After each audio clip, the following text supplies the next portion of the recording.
श्री दुर्गा देव्यै नमः। श्री गुरुवे नमः। अखंड मंडलाकारं व्याप्तं येन चराचरं तत्पदं दर्शितं येन तस्मै श्री गुरुवे नमः। काशी में मंत्र देने वाले गुरुदेव जी मनुष्य रूप में आप लोगों को प्रणाम है। बंदेवाड़ी विनायक दुर्गा सप्तशती के द्वितीय अध्याय का पाठ कर रहा हूँ। हिंदी में देवताओं के तेज से देवी का प्रादुर्भाव हुआ और महिषासुर सेना मध्यम चरित्र के विष्णु ऋषि महालक्ष्मी देवता उष्णिक छंद शाकंभरी शक्ति दुर्गा बीज वायु तत्व और यजुर्वेद स्वरूप है। श्री महालक्ष्मी की प्रसन्नता के लिए मध्यम चरित्र के पाठ में इसका विनियोग है। मैं कमल के आसन पर बैठी हुई प्रसन्न मुख वाली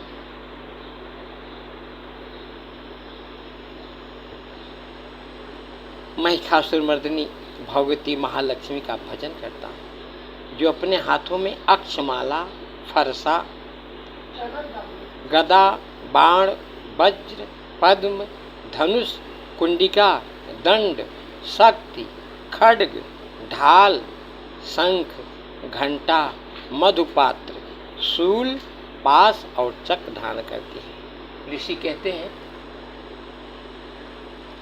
पूर्व काल में देवताओं और असुरों में पूरे 100 वर्षों तक घोर संग्राम हुआ।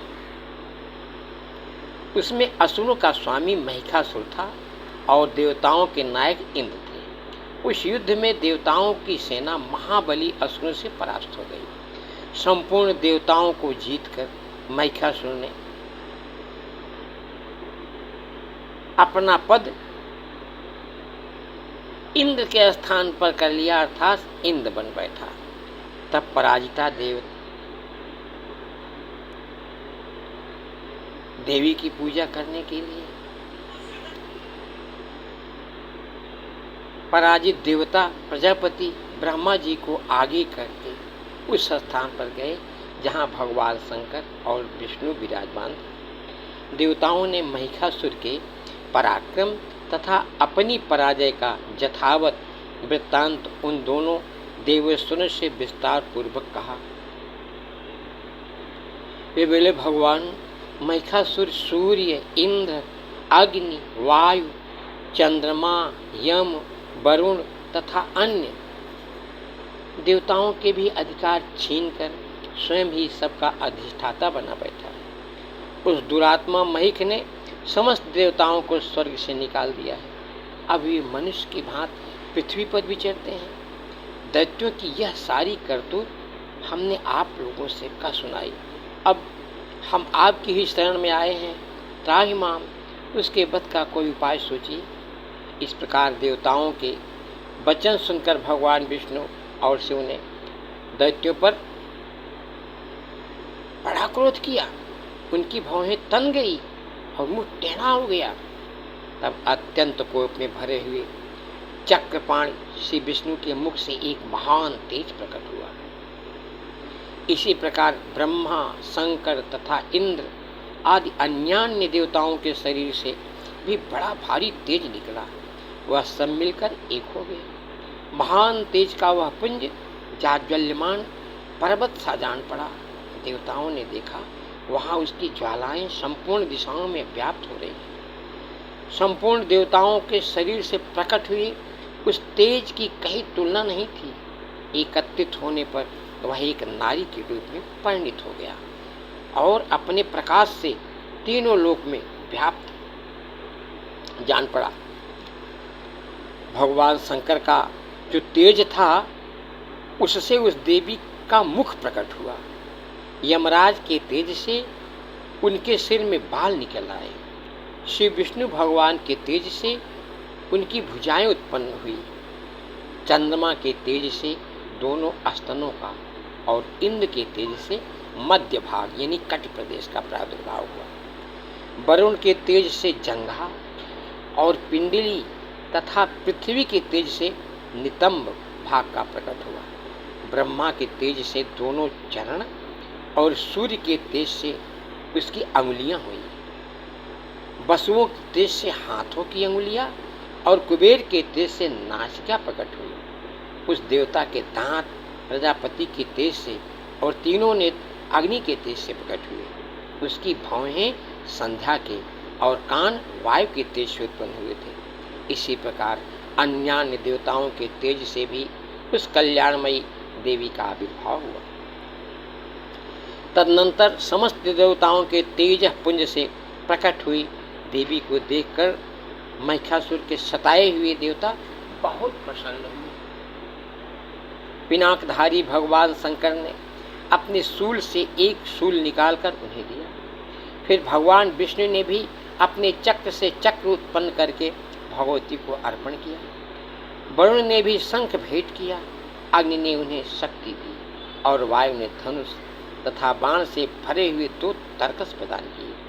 सहस्त्र नेत्रों वाले देवराज इंद्र ने अपने वज्र से वज्र उत्पन्न करके दिया और ऐरावत हाथी से उतारकर 1 घंटा भी प्रदान किया। यमराज ने कालदंड से दंड, वरुण ने पास, प्रजापति ने स्फटिकाक्ष की माला तथा ब्रह्मा जी ने कमंडल भेंट किया। सूर्य ने देवी के समस्त रोमकूप में अपनी किरणों का तेज भर दिया। काल ने उन्हें चमकती हुई ढाल और तलवार दी। क्षीर समुद्र ने उज्जवल हार तथा कभी जीर्ण नहीं होने वाले 2 दिव्य वस्त्र भेंट किए। साथ ही उन्होंने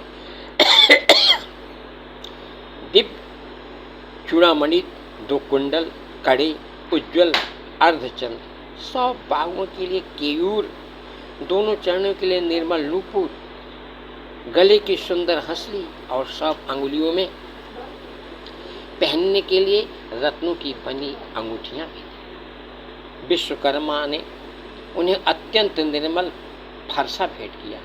साथ ही अनेक प्रकार के अस्त्र और अभेद्य कवच दिए।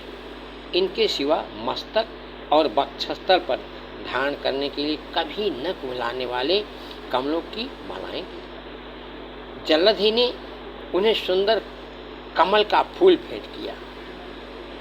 हिमालय ने सवारी के लिए सिंह तथा भांति भांति के रथ समर्पित किए। हिमालय शैलजा के पिताजी हैं, उन्होंने सिंह दिया जिस पर माता विराजमान है।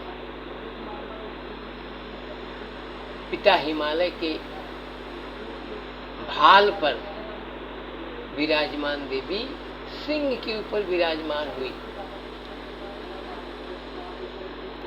धनाध्यक्ष कुबेर ने मधु से भरा पान पात्र दिया तथा संपूर्ण नागों के राजा शेष ने जो इस पृथ्वी को धारण करते हैं उन्होंने बहुमूल्य मणियों से विभूषित नागहार भेंट दिया। इसी प्रकार अन्य देवताओं ने भी आभूषण और अस्त्र शस्त्र देकर देवी का सम्मान किया। तत्पश्चात उन्होंने बारंबार अट्टहास पूर्वक उच्च स्वर से गर्जना की। उनके भयंकर नाद से संपूर्ण आकाश गूंज उठा। देवी का वह अत्यंत उच्च स्वर से किया हुआ सिंहनाद कहीं समा न सका। आकाश उसके सामने लघु प्रतीत होने लगा। उससे बड़े जोर की प्रतिध्वनि हुई जिससे संपूर्ण विश्व में हलचल मच गई और समुद्र कांप उठे। पृथ्वी डोलने लगी, समस्त पर्वत हिलने लगे। उस समय देवताओं ने अत्यंत प्रसन्नता के साथ सिंह वाहिनी भवानी से कहा, देवी तुम्हारी जय हो, जय हो, देवी तुम्हारी जय हो। साथ ही मरखियों ने भक्ति भाव से विनम्र होकर उनका स्तवन किया। संपूर्ण त्रिलोकी को क्षोभग्रस्त देख दैत्यगण अपनी समस्त सेना को कवच आदि से सुसज्जित कर हाथों में हथियार ले सहसा उठकर खड़े हो गए। उस समय महिषासुर ने बड़े क्रोध में आकर कहा, यह क्या हो रहा है? फिर वह संपूर्ण असुरों से घिरकर उस सिंहनाद की ओर लक्ष्य करके दौड़ा और आगे पहुंचकर उसने देवी को देखा जो अपनी प्रभा से तीनों लोक को प्रकाशित कर रही है। उनके चरणों के भार से पृथ्वी दबी जा रही थी। माथे के मुकुट से आकाश में रेखा से खींच रही थी तथा वे अपने धनुष की टंकार से सातों पातालों को क्षुब्ध किए देती थी। देवी अपनी हजारों भुजाओं से संपूर्ण दिशाओं को आच्छादित करके खड़ी थी। तदनंतर उनके साथ दैत्यों का युद्ध छिड़ा। नाना प्रकार के अस्त्र शस्त्रों के प्रहार से संपूर्ण दिशाएं उद्भासित होने लगी। चिक्षुर नामक महान असुर महिषासुर का सेना नायक था। वह देवी के साथ युद्ध करने लगा। अन्य दैत्यों की चतुरंगिनी सेना तथा साथ लेकर चामर भी लड़ने लगा। 60,000 रथियों के साथ आकर उदग्र नामक महादैत्य ने लोहा लिया। 1 करोड़ रथियों को साथ लेकर महाहनु नामक दैत्य युद्ध करने लगा, जिसके रोए तलवार के समान तीखे थे। वह अश्लोमा नामक महादैत्य 5 करोड़ रथी सैनिकों सहित युद्ध में आ डटा। 60 लाख रथियों से घिरा हुआ बास्कल नामक दैत्य भी उस युद्ध भूमि में लड़ने लगा। परिवारित नामक राक्षस हाथी सवार और घुड़सवारों के अनेक दलों तथा 1 करोड़ रथियों की सेना लेकर युद्ध करने लगा। धना धना धना धना। विराल नामक दैत्य 5 अरब रथियों से घिरकर लोहा लेने लगा। इनके अतिरिक्त और भी हजारों महादैत्य रथ, हाथी और घोड़ों की सेना साथ लेकर वहां देवी के साथ युद्ध करने लगे। स्वयं महिषासुर उस रणभूमि में कोटि कोटि सहस्त्र रथ, हाथी और घोड़ों की सेना से घिरा हुआ खड़ा हुआ था।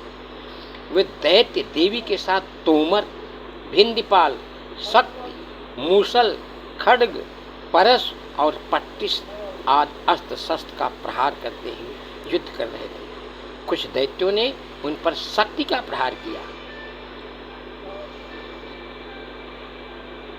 जिसको हम लोग परमाणु बम बोलते हैं। कुछ लोगों ने पास फेंके तथा कुछ दूसरे दैत्यों ने खड्ग प्रहार करके देवी को मार डालने का उद्योग किया। देवी ने भी क्रोध में भरकर खेल खेल में ही अपने अस्त्र शस्त्रों की वर्षा करके दैत्यों के वे समस्त अस्त्र शस्त्र काट डाले। उनके मुख पर परिश्रम या थकावट का रंच मात्र भी चिन्ह नहीं था। देवता और ऋषि उनकी स्तुति करते थे और वे भगवती परमेश्वरी के दैत्यों के शरीरों पर अस्त्र शस्त्र की वर्षा करते थे।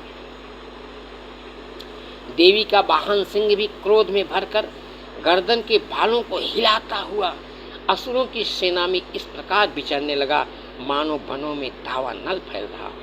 रणभूमि में दैत्यों के साथ युद्ध करती हुई अंबिका देवी ने जितने निश्वास छोड़े, वे सभी तत्काल सैकड़ों हजारों गणों के रूप में प्रकट हो गए और परस, भिंदीपाल, खड्ग तथा पट्टिस आदि अस्त्रों द्वारा असुरों का सामना करने लगे। देवी की शक्ति से बढ़े हुए वे गण असुरों का नाश करते हुए नगाड़ा, शंख आदि बाजे बजने लगे। उस संग्राम महोत्सव में कितने ही गण मृदंग बजा रहे थे।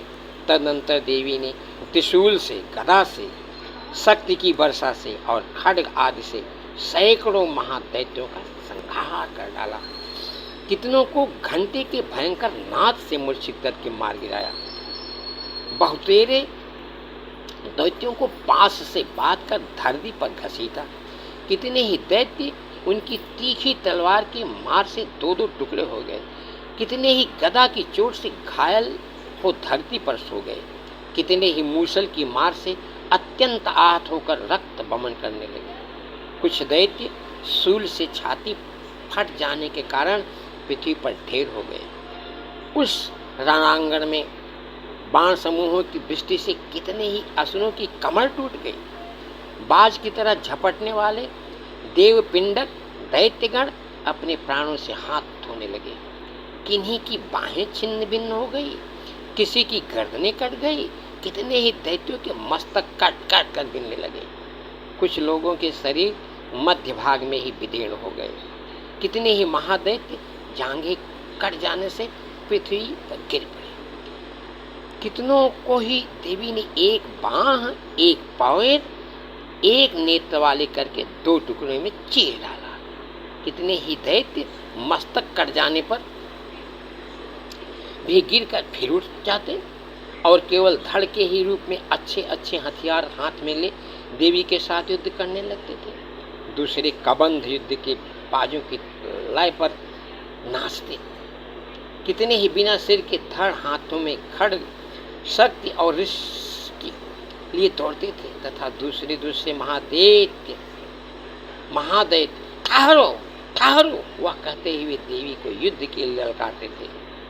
जहाँ वह घोर संग्राम हुआ था वहाँ की धरती देवी के गिराए हुए रथ, हाथी, घोड़े और असुरों की लाशों से ऐसी पट गई थी कि वहाँ चलना फिरना असंभव हो गया था। दैत्यों की सेना में हाथी, घोड़े और असुरों के शरीर से इतनी अधिक मात्रा में रक्तपात हुआ था कि थोड़ी ही देर में वहाँ खून की बड़ी बड़ी नदियाँ बहने लगी। जगदम्बा ने असुरों की विशाल सेना को क्षण भर में नष्ट कर दिया। ठीक उसी तरह जैसे तृण और काठ के भारी ढेर को आग कुछ ही क्षण में भस्म कर देती है। और वह सिंह भी गर्दन के बालों हिला हिला कर जोर जोर से गर्जन करता हुआ दैत्यों के शरीर से मानो उनके प्राण चूने लेता था। वहां देवी के गणों ने भी उन महादैत्यों के साथ ऐसा युद्ध किया जिससे आकाश में खड़े हुए देवतागण उन पर बहुत संतुष्ट हुए और फूल बरसाने लगे।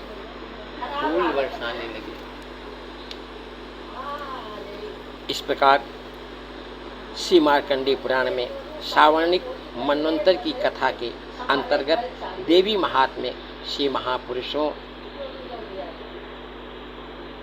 को प्रसन्न करने के लिए महिषासुर सेना की आगे पढ़ने के लिए मना है। नाम का दूसरा श्री देव्यै नमः। शैलजा आपको कोटिशा प्रणाम है। रक्ष मां रक्ष मां रक्ष मां। जगदम्बा अथ तृतीय अध्याय सेनापतियों से महिषासुर का। वही जगदम्बा के स्त्री अंगों की कांति उदय काल के सहस्त्रों सूर्यों के समान है। वे लाल रंग की रेशमी साड़ी पहने हुए हैं। उनके गले में मुंडमाला शोभा पा रही है। दोनों स्तनों पर रक्त चंदन का लेप लगा हुआ है। वे अपने कर कमलों में जप मालिका, विद्या और अभय तथा वर नामक मुद्राएं धारण किए हुए हैं। 3 नेत्रों से सुशोभित मुखार बिंद की बड़ी शोभा हो रही है। उनके मस्तक पर चंद्रमा के साथ ही रत्नमय मुकुट बंधा है तथा वे कमल के आसन पर विराजमान है। ऐसी देवी का मैं नमन करता हूँ। ऐसी देवी को मैं बार बार प्रणाम करता हूँ। ऋषि कहते हैं, दैत्यों की सेना को इस प्रकार तहस नहस होते देख महादैत्य सेनापति चिक्षुर क्रोध में भरकर अंबिका देवी से युद्ध करने के लिए आगे बढ़ा। वह असुर रणभूमि में देवी के ऊपर इस प्रकार बाणों की वर्षा करने लगा जैसे बादल मेरुगिरी के शिखर पर पानी की धार बरसा रहे हों। तब देवी ने अपने बाणों से उसके बाण समूह को अनायास ही काट कर उसके घोड़ों और साथी को भी मार डाला। साथ ही उसके धनुष तथा अत्यंत ऊंची ध्वजा को भी तत्काल काट गिराया। धनुष कट जाने पर उसके अंगों को अपने बाणों से बेंध डाला। धनुष, रथ, घोड़े और सारथ के नष्ट हो जाने पर वह असुर ढाल और तलवार लेकर देवी को दौड़ा। उसने तीखी धार वाली तलवार से सिंह के मस्तक पर चोट करके देवी की भी बाई भुजा में बड़े वेग से प्रहार किया। राजन, देवी की बाह पर पहुंचते ही वह तलवार टूट गई। फिर तो क्रोध से लाल आंखें करके उस राक्षस से शूल हाथ में लिया और उस महादैत्य ने भगवती भद्रकाली के ऊपर चढ़ाया। वह शूल आकाश से गिरते हुए सूर्य मंडल की भांति अपने तेज से प्रज्वलित हो उठा। राजन देवी की बाह पर पहुंचते ही वह तलवार टूट गई। फिर तो क्रोध से लाल आंखें करके वह राक्षस शूल हाथ में लिया और उसे उस महादैत्य ने भगवती भद्रकाली के ऊपर चलाया। वह शूल आकाश से गिरते हुए सूर्य मंडल की भांति अपने तेज से प्रज्वलित होता उठा। जैसे अभी हम लोग देखते हैं दिखाई देता है युद्ध में, ऐसे ही उस शूल को अपनी ओर आते देख देवी ने भी शूल का प्रहार किया। उससे राक्षस के शूल के सैकड़ों टुकड़े हो गए। साथ ही महादैत्य चिक्चुर की भी धज्जियां उड़ गई। वह प्राणों से हाथ धो बैठा। बोलो मां जय हो। महिषासुर के सेनापति उस महापराक्रमी चिक्चुर के मारे जाने पर देवताओं को पीड़ा देने वाला चामर हाथी पर चढ़ आया। उसने भी देवी के ऊपर शक्ति का प्रहार किया, किंतु जगदम्बा ने उसे अपने हुंकार से ही आहत एवं निष्प्रभ करके तत्काल पृथ्वी पर गिरा दिया। खाली हुंकार से शक्ति टूटकर गिरी हुई देख चामर को बड़ा क्रोध हुआ। अब उसने शूल चलाया, किंतु देवी ने उसे भी अपने बाणों द्वारा काट डाला। इतने में ही देवी का सिंह उछलकर हाथी के मस्तक पर चढ़ बैठा और उस दैत्य के साथ खूब जोर लगाकर बाहुयुद्ध करने लगा। वे दोनों लड़ते लड़ते हाथी से पृथ्वी पर आ गए और अत्यंत क्रोध में भरकर एक दूसरे पर बड़ी भयंकर प्रहार करते हुए लड़ने लगे। तदनंतर सिंह बड़े वेग से आकाश की ओर उछला और उधर से गिरते समय उसने पंजों की मार से चामर का सिर धड़ से अलग कर दिया। इसी प्रकार उदग्र भी शिला और वृक्ष आदि की मार खाकर रणभूमि में देवी के हाथ से मारा गया तथा कराल भी दांतों, मुक्कों और थप्पड़ों की चोट से धराशायी हो गया। क्रोध में भरी हुई देवी ने गदा की चोट से उद्धत का कशुमन निकाल डाला। भिंदीपाल से वास्कल को तथा बाणों से ताम्र और अंधक को मौत के घाट उतार दिया। 3 नेत्रों वाली परमेश्वरी ने त्रिशूल से उग्रास, उग्रवीर तथा महाहनु नामक दैत्यों को मार डाला। तलवार की चोट से बिड़ाल के मस्तक को धड़ से काट गिराया। दुर्धर और दुर्मुख इन दोनों को भी अपने बाणों से यमलोक भेज दिया। इस प्रकार अपनी सेना का संहार होता देख महिषासुर ने भैंसे का रूप धारण करके देवी के गणों को ताश देना आरंभ किया। किन्हीं को थूथुन से मारकर और किन्हीं के ऊपर खुरों का प्रहार करके, किन्हीं को पूंछ से चोट पहुंचाकर, कुछ को सींग से विदीर्ण करके, कुछ गणों को बेग से, किन्हीं को सिंहनाद से, कुछ को चक्कर देकर और कितनों को निश्वास वायु के झोंकों से धराशायी कर दिया। इस प्रकार गणों की सेना को गिरकर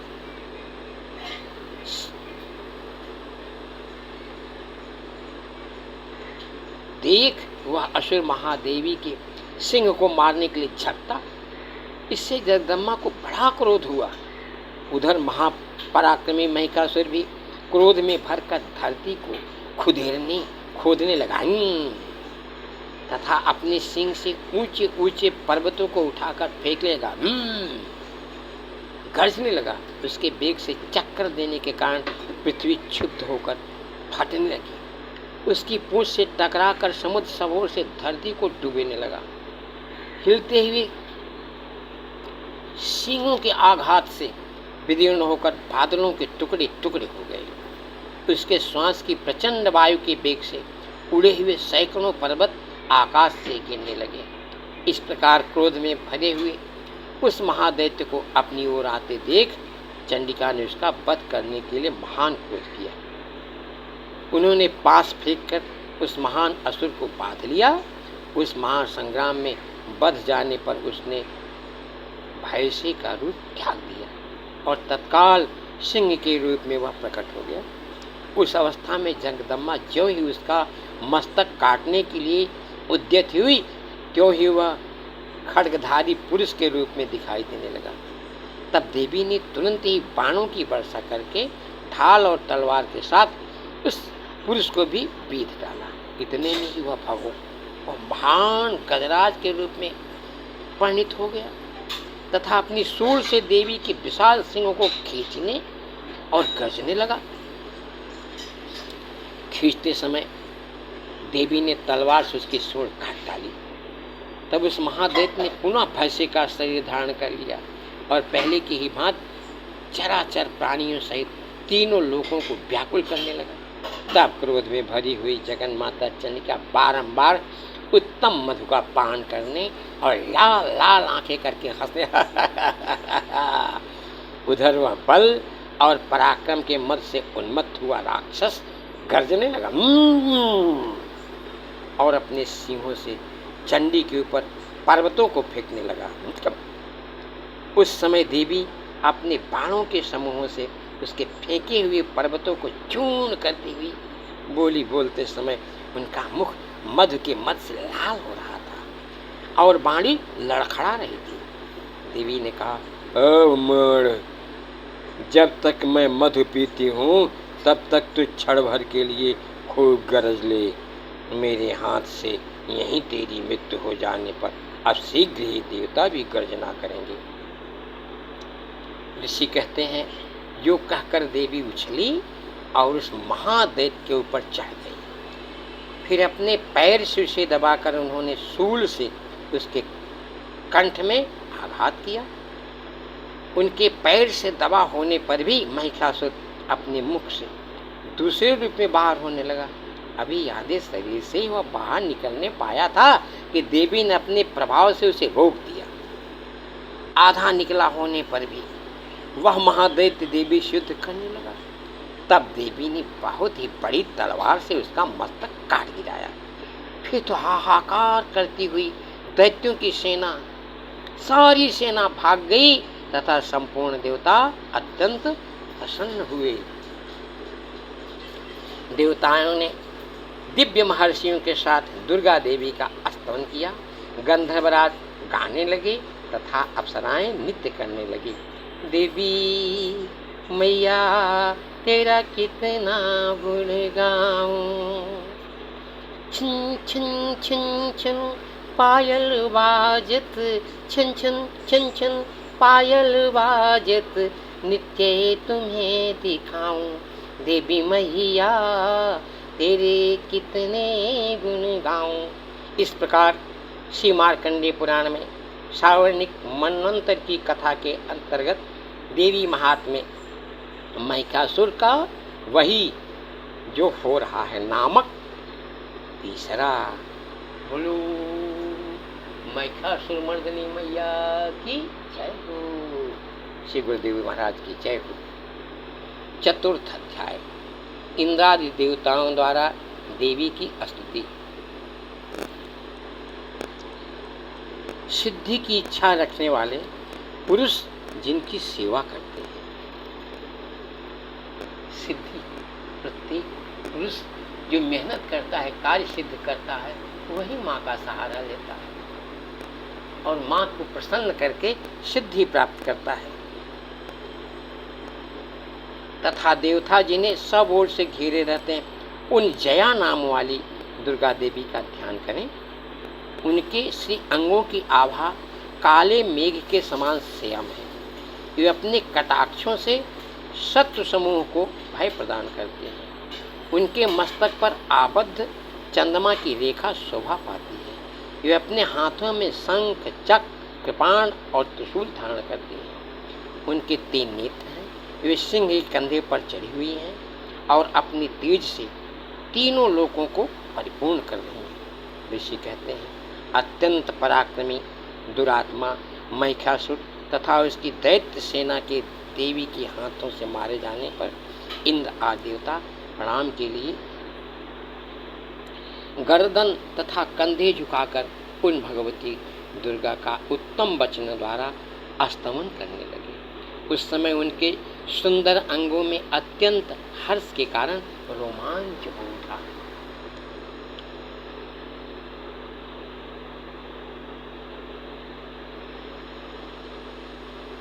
देवता बोले, संपूर्ण देवताओं की शक्ति का समुदाय ही जिनका स्वरूप है, तथा जिन देवी ने अपनी शक्ति से संपूर्ण जगत को व्याप्त कर रखा है, समस्त देवताओं और महर्षियों की पूजनीय उन जगदम्बा को हम भक्ति भाव पूर्व नमस्कार करते हैं, प्रणाम। वे हम लोगों का कल्याण करें।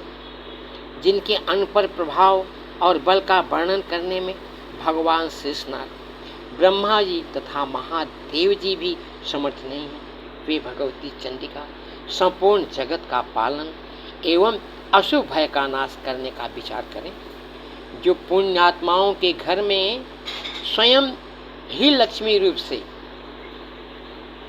पापियों के यहाँ दरिद्रता रूप से और शुद्ध अंतःकरण वाले पुरुषों के हृदय में बुद्धि रूप से और सत पुरुष में श्रद्धा रूप से तथा कुलीन मनुष्यों में लज्जा रूप से निवास करती है। कुलीन मनुष्य लज्जा करते हैं अधर्म करने में।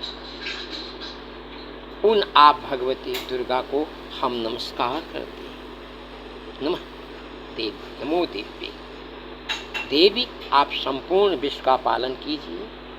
देवी आपके इस अचिंत रूप का असुरों का नाश करने वाली, भारी पराक्रम का तथा समस्त देवताओं और दैत्यों के समक्ष युद्ध में प्रकट किए हुए आपके अद्भुत चरित्रों का हम किस प्रकार वर्णन करें। आप संपूर्ण जगत की उत्पत्ति में कारण हैं। आप में सत्वगुण, रजोगुण और तमोगुण, ये तीनों गुण मौजूद हैं, तो भी दोषों के साथ आपका संसर्ग नहीं जान पड़ता है। भगवान विष्णु और महादेव जी आदि देवता भी आपका पार नहीं पाते। आप ही सबका आश्रय हैं। यह समस्त जगत आपका अंशभूत है, क्योंकि आप सबकी आदिभूत अव्यक्तता परा प्रकृति है। देवी संपूर्ण यज्ञों में जिसके उच्चारण से सब देवता तृप्ति लाभ करते हैं, वह स्वाहा आप ही हैं। इसके अतिरिक्त आप पितरों को भी तृप्ति का कारण हैं, अतएव सब लोग आपको सदा भी कहते हैं। देवी जो मोक्ष की प्राप्ति का साधन है, अचिंत महाव्रत स्वरूपा है, समस्त दोषों से रहित, जितेंद्रिय तत्व को ही सार वस्तु मानने वाले तथा मोक्ष की अभिलाषा रखने वाले मुंजन जिसका अभ्यास करते हैं, वह भगवती परा विद्या आप ही है। आप शब्द स्वरूपा हैं, अत्यंत निर्मल ऋग्वेद, यजुर्वेद तथा उद्गीत के मनोहर पदों के पाठ से युक्त सामवेद का भी आधार आप ही हैं। आप देवी त्रयी यानी तीनों वेद और भगवती छहों ऐश्वर्य से युक्त। इस विश्व की उत्पत्ति एवं पालन के लिए आप ही वार्ता यानी खेती और आजीविका के रूप में प्रकट हुई हैं। आप संपूर्ण जगत की घोर पीड़ा का नाश करने वाले देवी, जिससे समस्त शास्त्रों के सार का ज्ञान होता है, वह मेधा शक्ति आप ही हैं। दुर्गम भवसागर से पार उतारने वाली नौका रूप दुर्गा देवी भी आप ही हैं। आपकी कहीं भी आसक्ति नहीं है। कैटभ के शत्रु भगवान विष्णु के वक्षस्थल में एकमात्र निवास करने वाली भगवती लक्ष्मी तथा भगवान चंद्रशेखर द्वारा सम्मानित गौरी देवी भी आप ही हैं। माँ शैलजा को बार बार प्रणाम। आपका मुख मंद मुस्कान से सुशोभित निर्मल पूर्ण चंद्रमा के बिंब का अनुकरण करने वाला और उत्तम सुवर्ण की मनोहर कांति से कमनीय है, तो भी उसे देखकर महिषासुर को क्रोध हुआ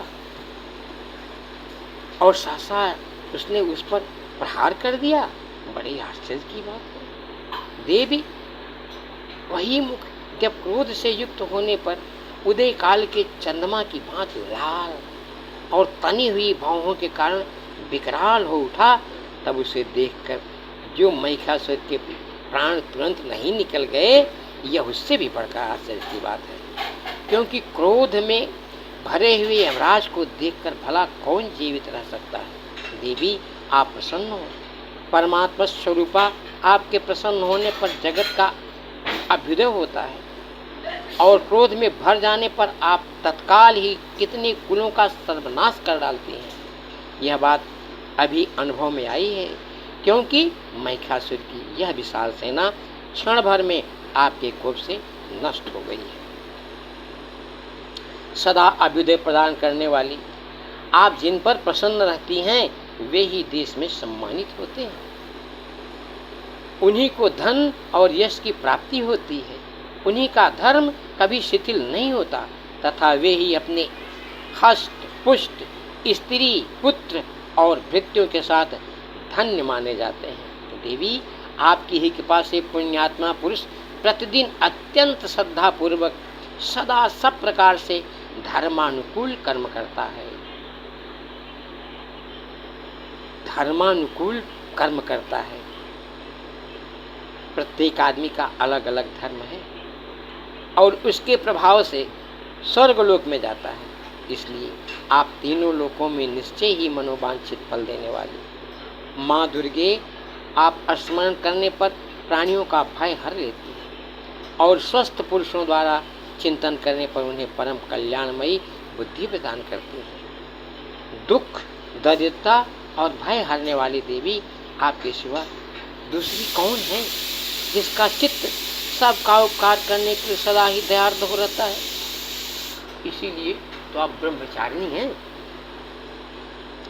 देवी, इन राक्षसों के मारने से संसार को सुख मिले तथा ये राक्षस चिरकाल तक नरक में रहने के लिए भले ही पाप करते रहे हों, इस समय संग्राम में मृत्यु को प्राप्त होकर स्वर्गलोक में जाएं। निश्चय ही यही सोचकर आप शत्रुओं का वध करती हो। मैया क्या दयालु है, जो आप वध करती हो उनको भी स्वर्गलोक में चले जाएं, ऐसे भक्तों की प्रार्थना है। आप शत्रुओं पर शस्त्रों का प्रहार क्यों करती हैं? समस्त अस्त्रों को दृष्टिपात मात्र से ही भस्म क्यों नहीं कर देती? इसमें एक रहस्य है। ये शत्रु भी हमारे शस्त्रों से पवित्र होकर उत्तम लोक में जाएं। इस प्रकार उनके प्रति भी आपका विचार अत्यंत उत्तम रहता है। दयामयी माँ, खड्ग के तेज पुंज की भयंकर दीप्ति से तथा आपके त्रिशूल के अग्रभाग की घनीभूत प्रभा से चौधिया कर जो असुरों की आंखें फूट नहीं गई, उसमें कारण यही था कि वे मनोहर रश्मियों से युक्त चंद्रमा के समान आनंद प्रदान करने वाले आपकी इस सुंदर मुख का दर्शन करते थे। मैया, आपका ये सुंदर मुख का दर्शन हम लोग भी कर रहे हैं। भले ही आप छोटी सी दिख रहे हैं, हमारे घर में विराजमान मैया, आपकी आकृति ही हम लोगों को आनंद प्रदान करती रहती है। देवी, आपका शील दुराचारियों के बुरे बर्ताव को दूर करने वाला है। माँ, कृपा करो, आपका शील दुराचारियों के बुरे बर्ताव को मना करने वाला है। साथ ही यह रूप ऐसा है जो कभी चिंतन में भी नहीं आ सकता और जिसकी कभी दूसरों से तुलना भी नहीं हो सकती, तथा आपका बल और पराक्रम तो उन दैत्यों का भी नाश करने वाला है जो कभी देवताओं के पराक्रम को भी नष्ट कर चुके थे। इस प्रकार आपने शत्रुओं पर भी अपनी दया ही प्रकट की है। माँ वरदायिनी देवी, आपके इस पराक्रम की किसके साथ तुलना हो सकती है, तथा शत्रुओं को भय देने वाला एवं अत्यंत मनोहर ऐसा रूप भी आपके सिवा और कहाँ है।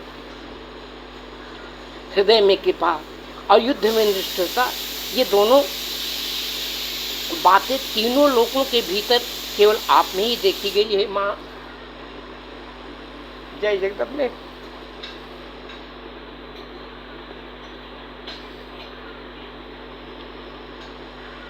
प्रातः आपने शत्रुओं का नाश करके इस समस्त त्रिलोकों की रक्षा की है। उन शत्रुओं को भी युद्ध भूमि में मारकर स्वर्गलोक में पहुंचाया है, तथा उन्मत्त दैत्यों से प्राप्त होने वाले हम लोगों के भय को भी दूर कर दिया। आप नमस्कार है।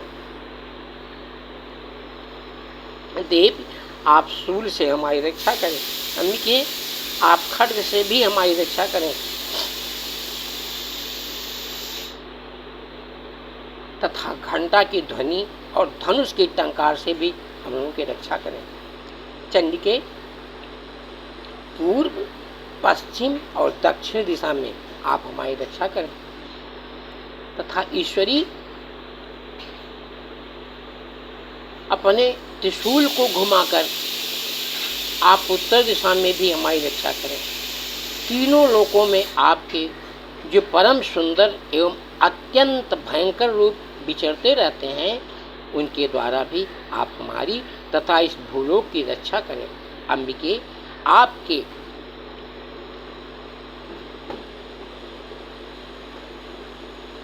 कर पल्लवों में शोभा पाने वाले खड्ग, शूल और गदा आदि जो जो अस्त्र हों, उन सब के द्वारा आप सब ओर से हम लोगों की रक्षा करें।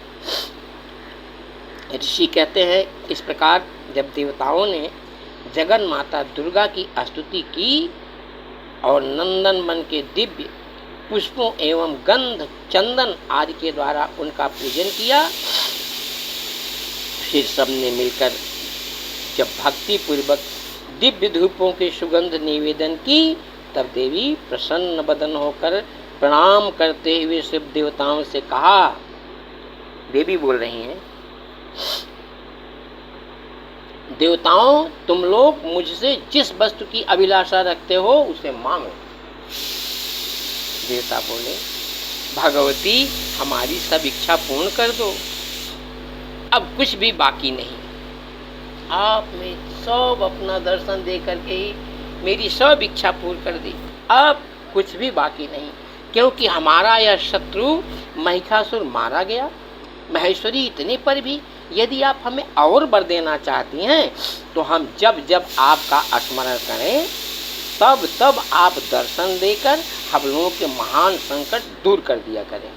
तथा प्रसन्न मुखी अंबिके, जो मनुष्य इन स्तोत्रों द्वारा आपकी स्तुति करे, उसे वित्त, समृद्धि और वैभव देने के साथ ही उसकी धन और स्त्री आदि संपत्ति को भी बढ़ाने के लिए आप सदा हम पर प्रसन्न रहें। ऋषि कहते हैं, राजन, देवताओं ने जब अपने तथा जगत के कल्याण के लिए भद्रकाली देवी को इस प्रकार प्रसन्न किया, तब वे तथास्तु कहकर वहीं अंतर ध्यान हो गई। बोलो दयामयी लक्ष्मी मैया, श्री शैलसुता जी हमारे घर में विराज, छोटी छोटी छोटी एकदम छोटी बच्ची जैसे दिखने वाली मैया की जय हो। भूपाल, इस प्रकार पूर्व काल में तीनों लोकों का हित चाहने वाली देवी जिस प्रकार देवताओं के शरीरों से प्रकट हुई थी, वह सब कथा मैंने कह सुनाई। अब पुनः देवताओं का उपकार करने वाली वे देवी दुष्ट दैत्यों तथा शुम्भ निशुम्भ का जो नहीं कहते हो बोलूं क्या, कह देता हूँ। वध करने के लिए एवं सब लोगों की रक्षा करने के लिए गौरी देवी के शरीर से जिस प्रकार प्रकट हुई थी, वह सब प्रसंग मेरे मुँह से सुनो, मैं उसका तुमसे यथावत वर्णन करता हूँ। इस प्रकार मार्कंडेय पुराण में सावर्णिक मानवंतरों की कथा के अंतर्गत देवी महात्म्य में सक्रादि स्तुति नामक एक चौथा हम लोगों ने स्मरण किया। बोलो जगदम्बे मातु की जय, दयामयी मैया की जय हो। आज हम लोग यहाँ विश्राम करेंगे, फिर 5वें अध्याय में प्रवेश करेंगे। तब तक मेरे मुकुंद लाल जो हमेशा आनंद देते रहते मेरे बाल कृष्ण हम लोगों के हृदय में विराजमान रहे, उनका चेहरा मेरी माँ के पीछे से छिप छिप के हम लोगों को देख रहा है, यह उनकी ही कृपा है। अम्बे माँ, जय श्री बाल कृष्ण, जय श्री राधे राधे राधे राधे।